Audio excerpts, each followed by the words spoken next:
दोस्तों, भारत का एक इलाका जिसे सर क्रीक कहते हैं, हमेशा से दुश्मन के लिए एक सुरक्षित और अंधेरी पनाहगाह रहा है।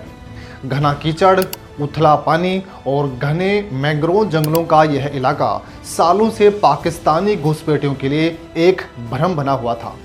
वे मानते थे कि यह दलदली इलाका किसी भी नियमित सेना के भारी भरकम हथियारों या फिर बड़े युद्धपोतों के लिए पूरी तरह से अभेद्य है। वे रात के सन्नाटे में ड्रोन उड़ाते, छोटी छोटी नावों में सरकते और भारत की सीमाओं को चुनौती देते रहे। लेकिन पिछले कुछ महीनों में इस दलदल के सन्नाटे को चीरते हुए एक ऐसी गूंज सुनाई देने लगी है जिसने इस्लामाबाद में बैठे रणनीतिकारों और खुफिया अधिकारियों की रातों की नींद उड़ा दी है।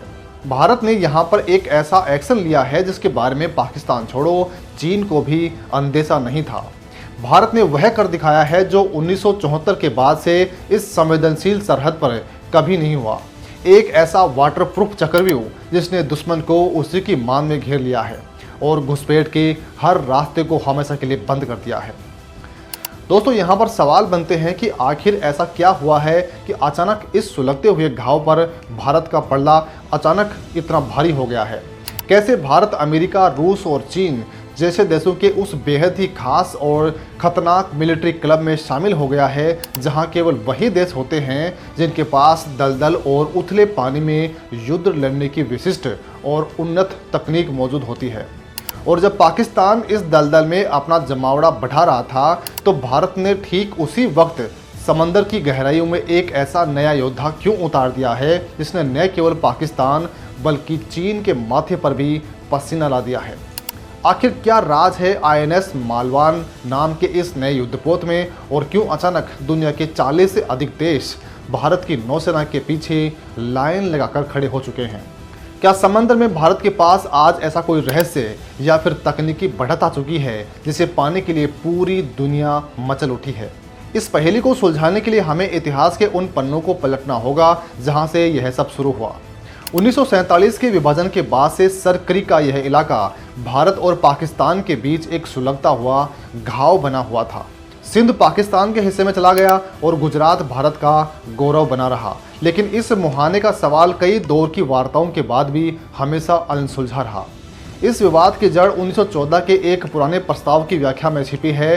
पाकिस्तान हमेशा से ही इस पूरे सर क्रीक पर अपना हक जताता आया है और पूरी तट को ही सीमा मानता है ताकि वह पूरे जलमार्ग पर अपना हक जमा सके। लेकिन भारत ने अब बातचीत के उस पुराने और धीमे दौर को हमेशा के लिए ख़त्म कर दिया है।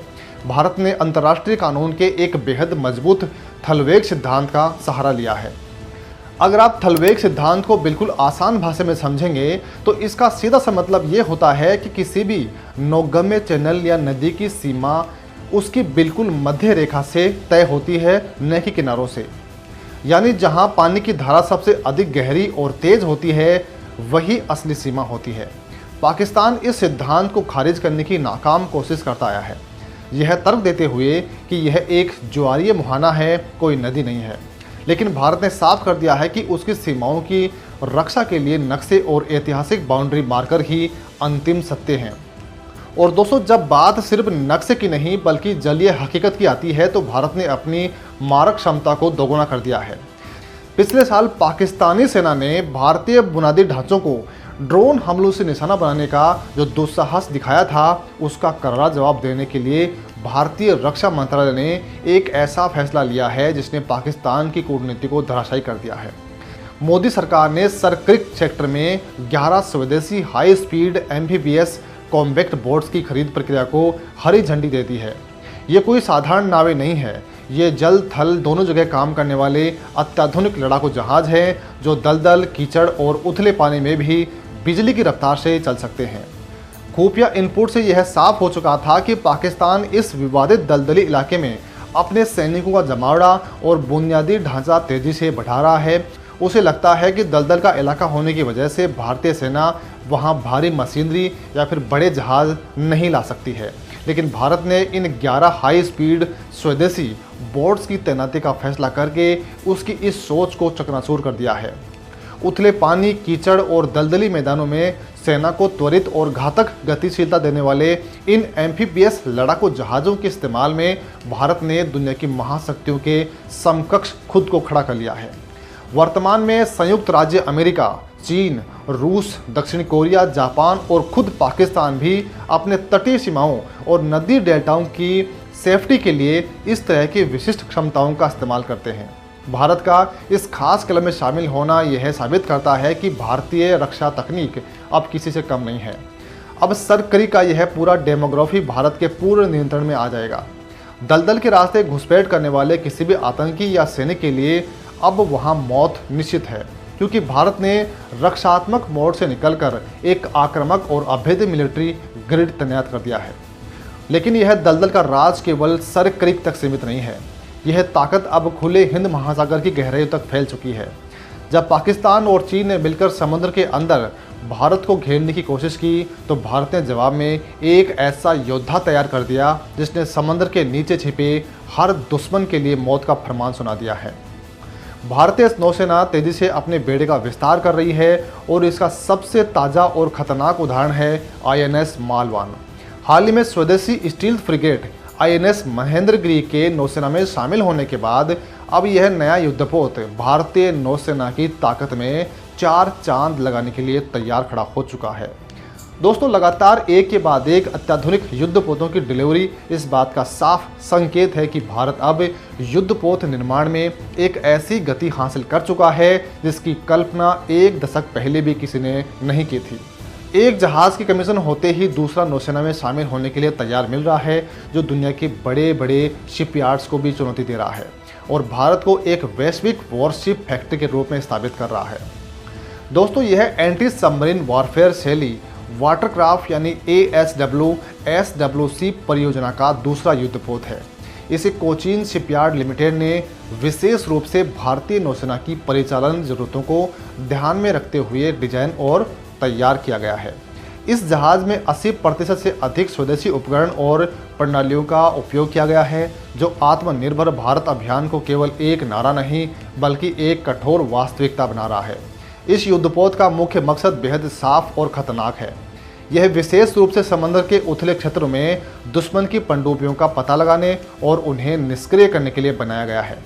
चीन और पाकिस्तान की पनडुब्बी गतिविधियों को देखते हुए हिंद महासागर क्षेत्र में ऐसे पोत भारतीय नौसेना की क्षमता को कई गुना बढ़ा देते हैं। तकनीकी रूप से INS मालवान किसी कमाल से कम नहीं है। करीब 80 मीटर लंबे और लगभग 1100 टन विस्थापन वाले इस जहाज़ में अत्याधुनिक तकनीक का इस्तेमाल किया गया है। इसमें उन्नत सोनार सिस्टम और लो फ्रीक्वेंसी वेरिएबल डेप्थ सोनार लगाए गए हैं। आसान भाषा में कहें तो यह सोनार सिस्टम समंदर की सतह के शोर से बचने के लिए पानी की गहराई में उतारे जा सकते हैं, जहां ये समुद्र की गहराई में छिपे किसी भी दुश्मन की पनडुब्बी की आहट को मीलों दूर से ही पकड़ सकते हैं। ठीक वैसे ही जैसे एक चमगादड़ अंधेरे में अपना शिकार ढूंढता है, इसके हथियारों में RBU 6000 anti submarine rocket launcher, हल्के टॉर्पेडो लॉन्चर, 30 मिलीमीटर नौसैनिक गन, अत्याधुनिक रडार और कॉम्बैक्ट मैनेजमेंट सिस्टम शामिल हैं। इन प्रणालियों की मदद से यह जहाज समंदर के भीतर छिपी पनडुब्बियों का पता लगाकर सेकंड्स के भीतर उन पर प्रभावी रूप से कार्रवाई कर सकता है। इसके पीछे की असली वजह बहुत कम लोग जानते हैं, जो केवल एक मशीन से ऊपर उठकर एक भावनात्मक और ऐतिहासिक प्रतीक बना देती है। मालवान नाम महाराष्ट्र के ऐतिहासिक तटीय शहर मालवान से लिया गया है। यह वही मालवान है जो छत्रपति शिवाजी महाराज की समृद्ध समुद्री विरासत और सिंधु दुर्ग किले के लिए जाना जाता है।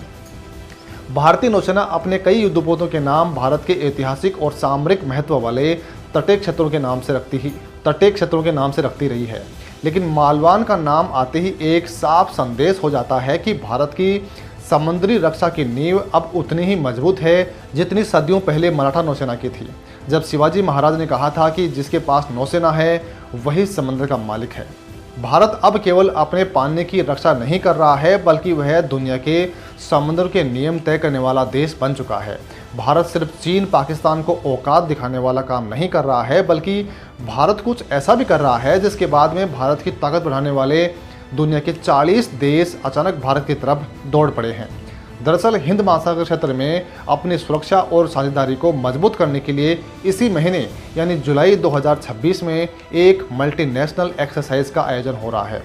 भारतीय नौसेना 20 से 23 जुलाई तक कोच्चि स्थित सदर्न नेवल कमांड में ऑपरेशन सदर्न रेडिनेस 26-2 आयोजित कर रही है। 4 दिन तक चलने वाला यह मल्टीनेशनल ट्रैकिंग प्रोग्राम भारतीय नौसेना की अगुवाई वाले कंबाइंड टास्क फोर्स 154 यानी CTF 154 के तहत आयोजित होगा। यह task force combined maritime forces यानी CMF का ट्रेनिंग टास्क ग्रुप है। CMF यानी कंबाइंड मैरीटाइम फोर्सेज दुनिया की सबसे बड़ी बहुराष्ट्रीय नौसैनिक साझेदारी है। इसका मुख्यालय बहरीन में है और इसमें 47 देश शामिल हैं। यह संगठन करीब 32 लाख वर्ग मील अंतर्राष्ट्रीय समुद्री क्षेत्र में सुरक्षा, स्थिरता और सुरक्षित समुद्री व्यापार सुनिश्चित करने के लिए काम करता है। दुनिया के कई अहम समुद्री व्यापार मार्ग, जिनमें मध्य पूर्व से आने वाले तेल और गैस की आपूर्ति शामिल है, इसी क्षेत्र से गुजरते हैं। CMF अपनी 5 कंबाइंड टास्क फोर्स के साथ संयुक्त समुद्री सूचना केंद्र के जरिए समुद्री सुरक्षा अभियान, समुद्री डकैती रोधी अभियान, सूचना साझा करने और क्षमता निर्माण का काम करता है। भारत ने 2020 में CMF का एसोसिएट पार्टनर बनने का फैसला किया और 2023 में यह पूर्ण सदस्य बन गया। लेकिन भारत की भूमिका फरवरी 2026 में एक ऐसे नए मुकाम पर पहुंची जिसकी मिसाल इतिहास में शायद ही कहीं मिले। फरवरी 2026 में भारतीय नौसेना ने पहली बार CMF की किसी टास्क फोर्स की कमान संभाली थी। कमोडोर मिलिंद M मोकाशी ने CTF 154 के कमांडर का कार्यभार संभाला। यह पहली बार है जब भारतीय नौसेना CMF के किसी टास्क फोर्स का नेतृत्व कर रही है। CTF 154 का मुख्य काम मैरीटाइम सिक्योरिटी और इंटरऑपरेटिबिलिटी यानी अलग अलग देशों की नौसेनाओं को एक साथ मिलकर काम करना सिखाना है, जो कि आधुनिक युद्ध में सबसे कठिन चुनौती होता है। यही वजह है कि 40 से अधिक देश भारत की तरफ देख रहे हैं। CTF 154 की कमान संभालने के बाद भारतीय नौसेना ने क्षेत्रीय सुरक्षा चुनौतियों के बावजूद ट्रेनिंग प्रोग्राम लगातार जारी रखे हुए हैं।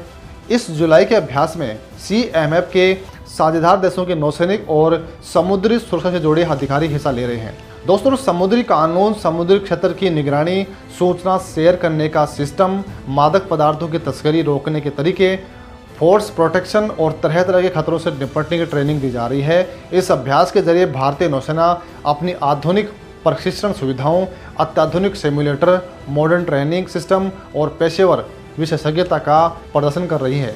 दोस्तों, सर क्रीक में तैनात होने वाले 11 एम्फीबियस बोट्स INS मालवान जैसे उथले पानी का पनडुब्बी शिकारी और CMF के CTF 154 का नेतृत्व, ये तीनों अलग अलग खबरें नहीं हैं, बल्कि ये एक ही बड़े रणनीतिक चक्रव्यूह के हिस्से हैं।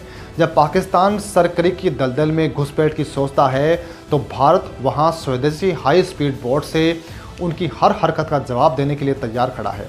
जब चीन और पाकिस्तान की पनडुब्बियां हिंद महासागर में भारत के जहाज़ों को घेरने की कोशिश करती हैं, तो INS मालवान जैसे 80% स्वदेशी युद्धपोत उथले पानी में ही उनके लिए मौत का पैगाम बन जाते हैं। और जब दुनिया को समंदर में सुरक्षा और स्थिरता की जरूरत होती है, तो भारत अब केवल एक प्रतिभागी नहीं है, बल्कि एक नेता के रूप में 40 से अधिक देशों को एक मंच पर लाकर अभ्यास करवा रहा है।